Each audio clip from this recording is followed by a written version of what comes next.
Yeah, proper random one this. So behind me here, I've just bought this car here. Focus. It is a Jeep Wrangler Sahara.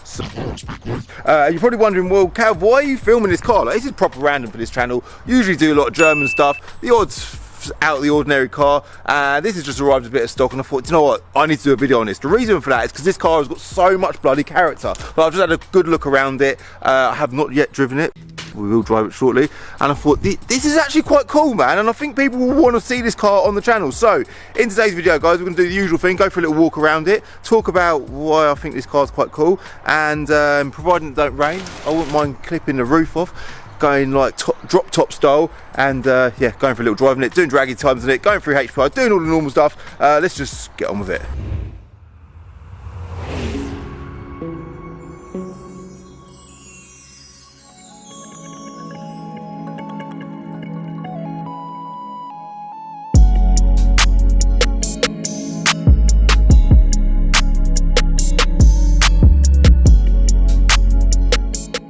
Here we go then, a Jeep Wrangler Sahara. Now some people will look at this and think it's kind of like a copy of a G-Wagon or a copy of a Land Rover Defender maybe, but no, it ain't nothing like that. Yeah, this car, they've been making these since the late 80s, and they've retained that classical look throughout. This particular model here, I think this is the third generation. They've been making these since 2007, and they made them right up until 2018. Again, they made a newer one in 2018, but they really retained all the original character of this car. I rate it when the manufacturer does that. I rate it that Land Rover done it with Defender. I know they've just updated the Defender, haven't they? And I'm not a big fan. I'm sure it's a great car, but they completely lost that classical look and went for something really modern, which fair enough, you know, they've done what they've got to do. But generally all the previous models are amazing, and the same with the G-Wagon. Even the latest G-Wagon, the 2018 onwards, I think it looks bloody unbelievable, and they've still retained that classical look of a G-Wagon. So Jeep is another version of that. I am not a big American car fan. I say it a lot on my channel. I am definitely not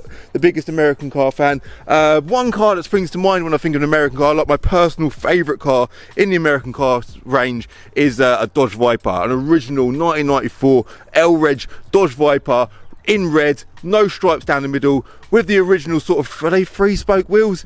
Big chunky rear tyres. I love that. When I was a kid, there was one at a dealership local to me. I think it was in Hitchin. I used to go and see that every now and then, and I absolutely loved that car. Now, other American cars, maybe a Ford Lightning truck, they're pretty cool, but the Jeep Wrangler also is up there, I think, with one of the cool cars in the American car world, right? So let's go for a little wander around it as normal. This is a 3-door car with a clip-off roof, so literally this whole back comes off. In this video, we are not going to take the whole back off, but we are going to attempt to take this section of the roof off, providing it don't rain, because it did just rain and then the sun come out and then it rained.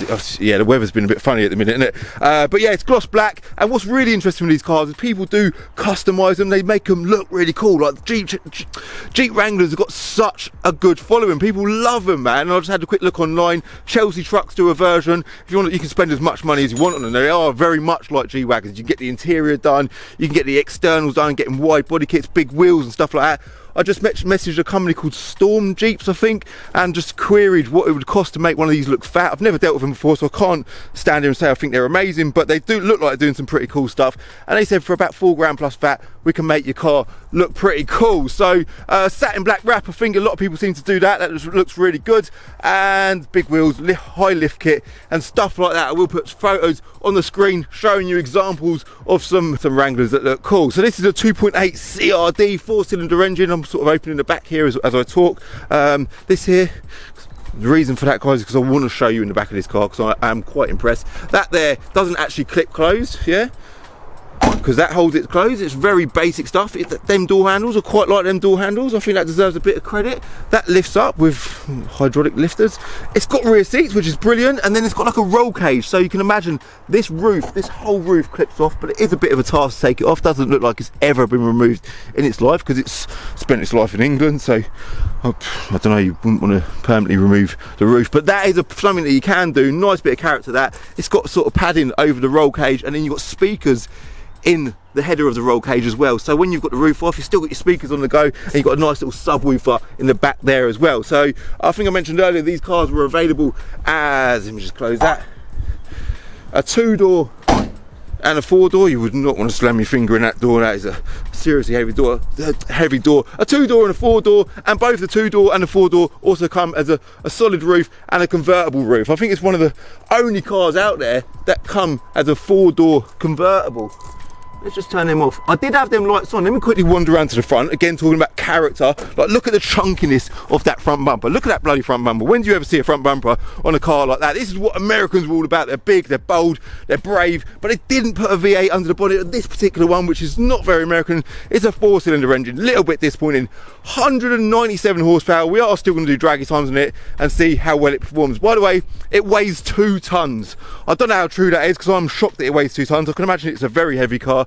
But yeah, apparently close to 2 tons. But the reason why I left the lights on and wanted to wander around the front is because these lights, look at them lights, man. Look how nice them lights are. They're proper cool. And then you've got the fog lights to go with it. I like them. In fact, I'm half tempted to, it ain't gonna happen because it's gonna go up for sale. I would love to do a little project on this car and make it look even more cool. Little things like this, that would have come from the original 80s Jeep Wrangler. Love that. The 7 slats there in the grille. That's a cool feature. Big Jeep logo there, but they've also retained the 7 slats at the top end of the bonnet there, or just below the windscreen. And then also, just above the windscreen, just at the top there, you've got 7 slats again there. That's obviously an important part of the design for them. Got a little Jeep there, loads of things. The big hinges, again, the G-Wagons have got that Sahara badge on the sides. Just loads of things these cars have got going for them. Obviously, this being a Sahara, it's basically got apparently slightly higher than your usual Jeep Wrangler, and then on the interior, we've got Sahara in the back of the seats there, which is quite nice. Quick mileage check, 54,000 miles. That's not bad for a 62 plate car. And a quick hashtag key check. If I can get the key out of my pocket. There we go. Focus camera. There it is, look. Usual Jeep key, nothing too special there at all, but it's always worth showing the key. Interior, I was quite impressed with how modern the interior is. A proper off-road car would always have a handle for the passenger on the passenger side there, so when you're scaring the life out of your passenger, they can hold on for dear life onto the dear life handle on the dash. All right, steering wheel looks quite modern, all looks quite modern inside, all very robust and bold and, you know, solid on the interior. And I think at this stage of the video, guys, if I'm done talking, doing what I want to talk about, it's an automatic gearbox, by the way, 5-speed auto. We'll see what that's like shortly. We've got a draggy box in there, but what we're going to do now is quickly throw the camera up in the window, quickly fly through HPI, hit the road, see what it drives like, and do draggy times. All right, let's go. Do you know, let me quickly show you how simple or complicated, however you want to look at it, is to get this roof off. So you've got all these little clips here, one there, one there. This sun visor needs to be clipped round here. That there, that one there. Oh, these things here have got to be undone as well. Bit of a process this. If there's ever a tornado and you're in America, that just stops it from taking your roof off. But luckily we don't get tornadoes here in England. Round to the other side, undo that. That is it, I think. Yeah. Oh my God, the clouds are not looking good at all, are they? Is this a bit of a stupid idea, do you think?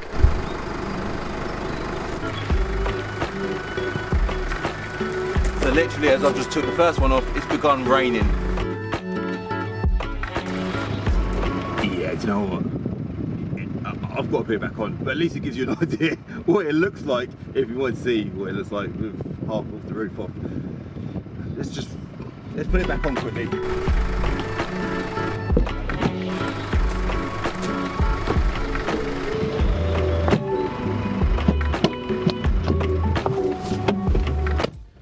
Done. Seriously cool car, very different. Like, even it's barely got any speakers, and I've got little tweeters at the top there. I'm sure it ain't got hardly any speakers. Even the belt of the music's gonna come up.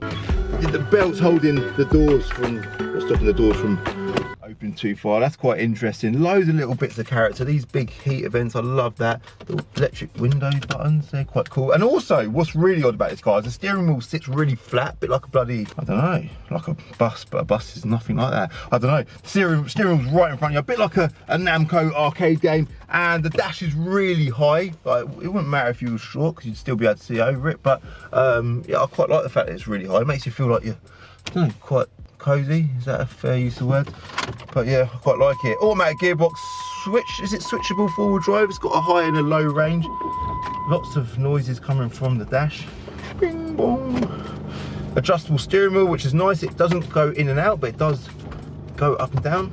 Yeah, it's definitely not in and out, which is a bit annoying for someone like me. Steering wheel is absolutely huge. Everything in here is absolutely huge, to be fair. Even that bloody gear stick or handbrake handle even, is huge. I am interested to see how it drives, because American cars, no offense guys, they're just not built the best, are they? They're just, it's not very connecting, very disconnecting in fact. So let me just quickly pull up HPI, fly through that, talk about values quickly, because you're probably quite curious or interested to know what this thing's worth. What do you think it's worth? Have a little guess and we'll talk about it shortly. So here we go, OY62 OHG. It's yes, all HPI clear, which is good. Jeep Wrangler Sahara CRD 197, which is obviously the horsepower, 5-speed auto, 2 former keepers. Current keeper has had it since March 2021, and it is black. I think black is the perfect base colour car for if you wanted to do a project on one as well, which is pretty good. Engine size 2.7, which was mentioned, and it's obviously a 4-cylinder engine. National mileage register, it's like I say, done 54,000 miles, and it's all good. It's not been clocked or none of that. Market values, that's based on 114,000 miles, so we'll ignore that and go to CAP Black Book Live. CAP is like the go-to car valuation system in the car trade. It's very up and down like most valuation systems. It's very difficult to get an exact valuation, but this will give us a good ballpark figure.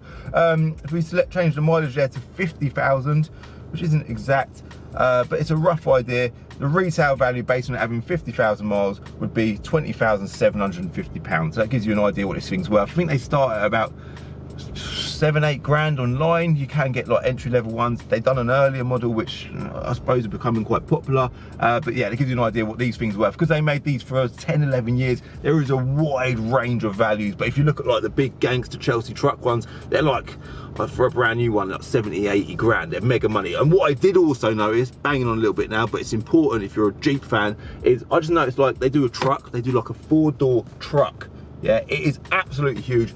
Proper cool. I think if I was buying one to keep and own, which I'd never do because I don't keep nothing, but if I was gonna, I'd buy one of them, get it pimped up, get it looking high, and that is me all over. I love the look of that. So Hummer, that's another car. That's a great example of an American car that's actually not very good, but it's very, very cool. Quite like them, and they've always retained that classical look with them as well. I did actually have a Hummer H2. It's Diary of a Car Trader episode 1.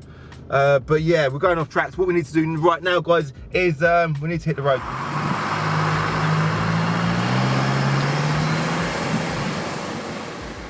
It doesn't pull very well. It is disconnecting as I expected it would be, like any Jeep, any off-road vehicle. I don't know, I suppose they've got better over the years, but yeah, you kind of feel very disconnected between you and the front wheels, if that makes sense. So when you turn, there's a bit of a delay there, but that's part of the parcel of this car. That is what this car is all about. You cannot criticise it for that. In fairness to it, it's actually tighter than I expected it would be. All right, so it's not completely horrible and disconnecting. Lots of buttons on the steering wheel. I always find that quite funny on the Jeep. They're quite good. It's got on the back, you've got a volume button. It's got Bluetooth as well, by the way, because I just pressed the phone button and this happened. Uconnect phone ready. Bluetooth phone, and that's about it. That's pretty much all it's got. It's Sahara badges on the seats, which I've mentioned a few times. Electric windows, do as they should. Does everything it should, right? Let's just see. Phone not available. No phone available, yeah. I'm not gonna, although I did think about maybe taking this home. I think I would like this car. I might take it home, we'll see. You know, it ain't terribly slow. It's not horribly slow, but if we look at anything up to 200 horsepower on the Draggy leaderboard, I think the fastest car is the Golf GT TDI, the Planet of Dreams one. That was a very quick car, but that's a lot lighter. It's been tuned. It's not comparable, but I think what we do need to see, look, the bumpy road, guys. This is made for this car. This road and this car is the combination a combination made in heaven. Match made in heaven. That's probably a better use. A match made in heaven. The bumpy road and the Jeep. We've finally found a car that soaks up the bumps better than any other car on the channel. So yeah, the look over your view over the bonnet, it's all very big and bold, like I keep saying. It's actually quite a big car. Like if you're looking at buying one of these and you're thinking, is it big, is it small? This feels like a huge car. Like that passenger door, I'm having to lean to reach it. Like I don't normally have to do that. It's far away. It's very far away. Yeah. Let's do draggy times, yeah? Right, you ready? 3, 2, 1. Do you know what? When this car boosts, it's actually quite torquey, man. Like, it feels quite powerful. I don't want to torque it up too much because it ain't like super fast, but 7s would be good. I've got a feeling it's going to be in the 8s though. Wind noise is terrible, by the way. Is the window open? The window is not open. The window is not open. Oh my God. Oh my God. Yeah, this is one of the slowest cars ever to be on this channel, guys. Run number 1, 11.09 seconds. Let's do another one and see if we can beat it. There we go, 9.60 seconds. That was much better. Oh wow, we've got tyre pressure indicator on the dash here. That's amazing. What else we got? Well, what other information are we going to give us before we talk about draggy times? No, nothing else. Oh, we're currently travelling northwest and it's 14 degrees. This car's got some serious spec, guys. But anyway, forget about that. The fastest time we've done on draggy leaderboard was 9.60 seconds, which ain't nowhere near as good as I thought it was going to be, but it is all right. Okay, faster than the old V8 Vogue that I've done a video on, probably in the recent video. Check that video out if you didn't check it out. Go and check it out. It's a wicked video. Faster than the Audi A4 2.5 diesel 6-cylinder. That's quite impressive, and faster from 20 to 70 miles an hour than the Toyota Yaris T-Sport. I think that's a 1.5 petrol engine, 1.5 litre petrol engine VVTi with no turbo, about 100 horsepower.